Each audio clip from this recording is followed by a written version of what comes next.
God is creating all of us. Created with that 2009 sinulong ng magmisa sa Cebu si Father Robert Prevost na ngayon mas kilala ng Pope Leo XIV. 25th anniversary rin noon ng Order of St. Augustine, province of Santo Niño de Cebu. God is creating all of us. Created with that dignity, the image and likeness of God. Pero hindi ito ang unang beses na nagpilipinas ang ngayoy Santo Papa.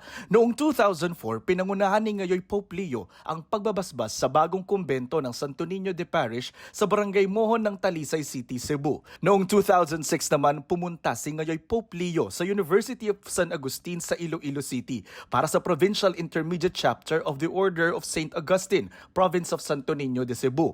At noong 2008, pinangunahan ni Pope Leo ang pagbubukas ng bagong seminaryo sa loob ng San Agustin Monastery Complex sa Intramuros sa Maynila. Muli siyang dumalaw sa Pilipinas noong taong 2010 kung kailan nagpunta siya sa Binyan, Laguna, pati sa Cebu at Maynila. Nagmisa siya sa San Agustin Church sa Intramuros, isa sa mga pinakalumang simbahan sa Pilipinas, at nakilala ni Father Reynante Balilio, deacon noon at parish priest na ng simbahang yan ngayon.